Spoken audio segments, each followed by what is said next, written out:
How's it going, everybody? Jason here. Welcome back to the channel. Today I'm taking a look at the Yamaha THR 10-2. So this is the lowest model in the THR range. This is the THR 10-2, which retails for $399. If you step up one model for $599 Canadian, that adds wireless guitar support. If you have an optional Line 6 GT10 adapter, obviously you have to buy that separately. You also get a rechargeable battery with it. If you step up to the $699 Canadian model, you get the 30-watt version of the amp, and you also get line outputs in addition to being able to use a wireless guitar and also to have a rechargeable battery in it. Okay, so it's a desktop amp, so it's a very small footprint, so it's pretty thin actually, so it doesn't take up a lot of space on your desk. Weighs about 6.5 pounds compared to the Spark, which is pushing 12 pounds. So it's pretty light and easy to carry around. If you do get the one with the rechargeable battery in it, it's going to be a bit heavier, but it's nice and small and compact. It's got a nice industrial look to it. I like the LEDs on the inside that look like little miniature guitar tubes, which is pretty cool. Construction wise, you know, it's metal. The yellow parts are metal.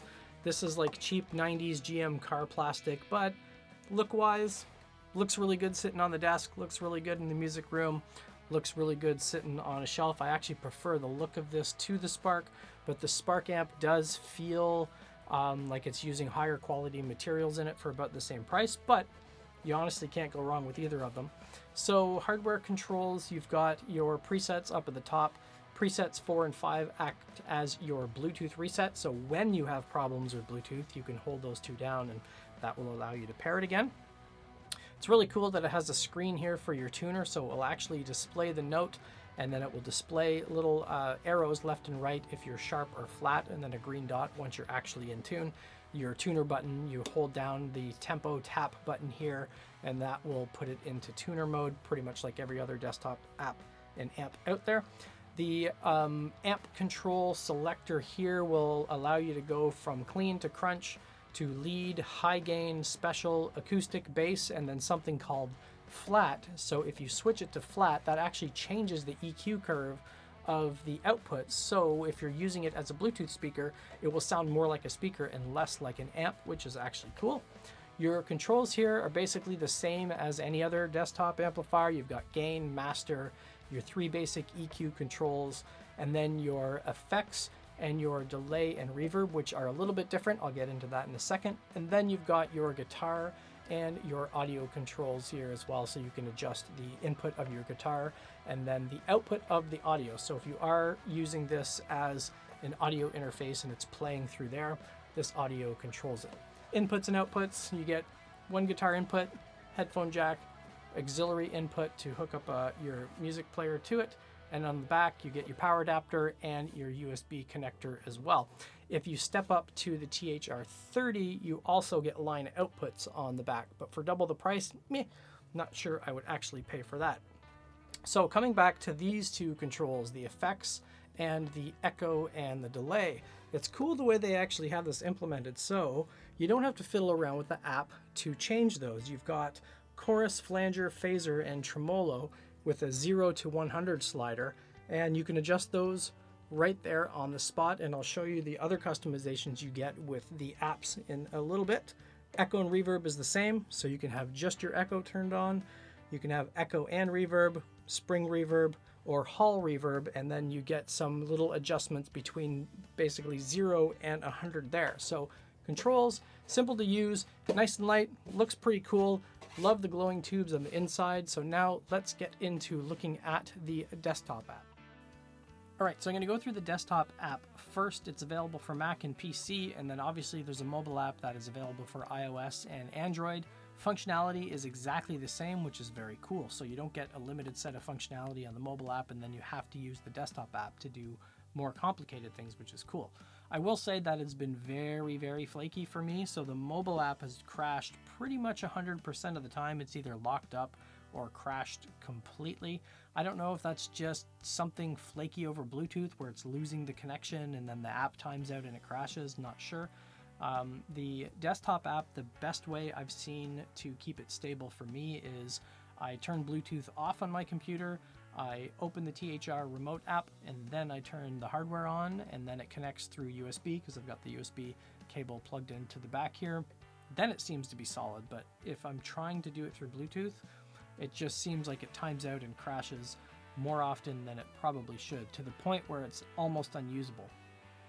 So getting into the controls here, where I mentioned you've got your effects and your echo and your reverb hardware controls here. You can see as I'm adjusting this knob here, you can see now chorus is enabled. It's switched to flanger, now phaser, and then tremolo, and you can see that it's adjusting multiple settings. So on the line 6 that I have and the Spark amp, it's just adjusting the level of the effect. This is actually adjusting multiple settings at the same time. One thing, if you do your customizations here, so if I were to put all these at 100, I can save this as a preset, but I can't save those settings to the state of the piece of hardware. So if I've got my, say I've got my chorus pretty much right at 100% on the little fader here, if I wanted to have, maybe that be 100% mix, and I wanted my 100% parameter from the hardware to be that, it won't save that. So as soon as you touch the hardware controller, it's going to go back to whatever it originally was. But obviously, yes, you can save those as presets, and it's very cool that you can still control that over the hardware. The echo and the reverb's exactly the same, so you get, it's adjusting multiple settings as you're scrolling through this, which is neat. There's no option to right click and set thresholds, like to set minimum and maximum thresholds, so I couldn't see a way to do that, but that actually leads me to one of the next features where you could do that, and that's this little button here actually allows you to assign MIDI controls to it. So you could have a Bluetooth MIDI device that could control some of those individual settings as well if you want to, and it would allow you to actually have a foot controller. So you could get a cheap 4-button Bluetooth foot switch, MIDI Bluetooth foot switch, and then if you've ever done any kind of MIDI mapping, you click on whatever function you want to map, and then you press the button on the hardware, and then it will assign that automatically. So you could actually have a foot controller with 4 of your presets there, which would actually be really, really neat. Okay, and the last part of the additional effects is you don't get different compressor pedals and you don't get different noise gates. You basically, compressor is on or off, gate is on or off, and you just get some of the basic controls, sustain and level for your compressor, threshold and decay for your gate. All right, and the last one is the settings icon up at the top. So you get this grayed out guitar wireless channel and battery level, which is a constant reminder about how broke you are and you couldn't afford the more expensive model.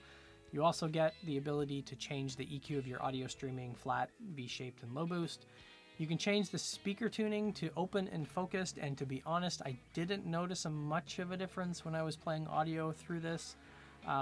You also get the option here to adjust your USB input, so the audio and the guitar controls and obviously the gain and the master don't control your output signal.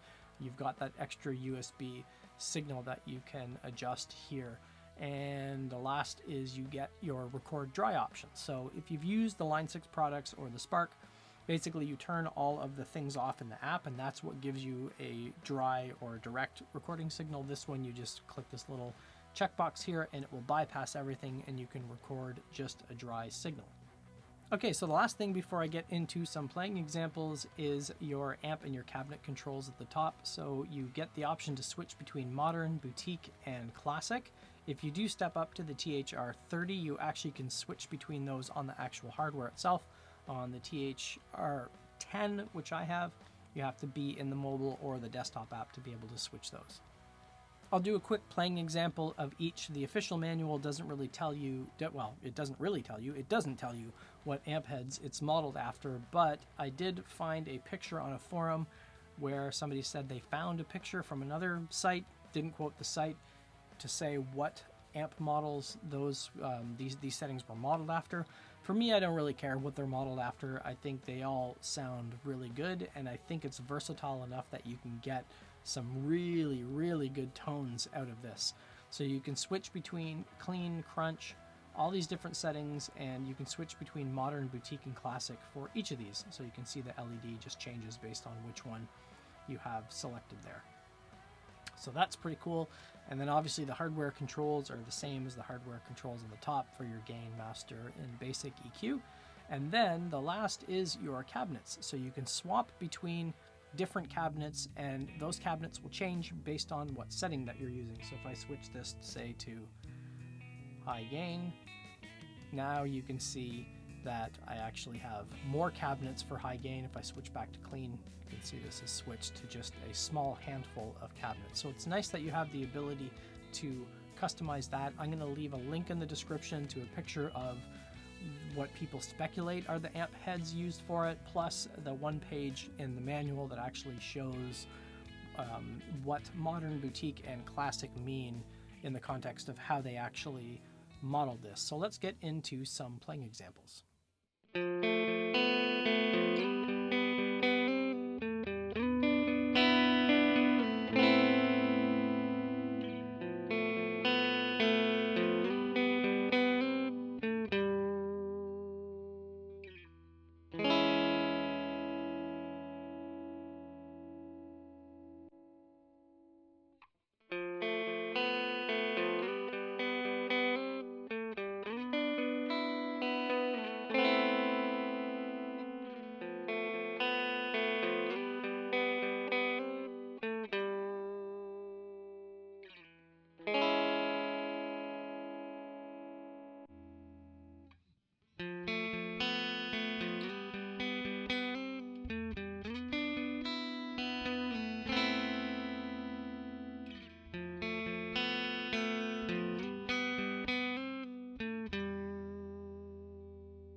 All right, so final thoughts about the Yamaha THR. If you did watch my Spark versus THR video, you would know that I would take the Yamaha over the Spark. If you didn't watch it, you can click the link above or down in the description, and then you can watch that video as well. I just compared the differences and look at some of the similarities between the two of them. So to summarize, the pros for me: size and footprint. It's small, it's half the weight of the Spark. It takes up less space on your desk. Sounds fantastic. It has all the connections that I need, and the desktop app is a nice thing to have as well. So if I'm sitting there doing recording, I've got my DAW on one screen, I've got the Yamaha app in the other. It's nice not to have to play around with a mobile app just to change some tones and try some things out.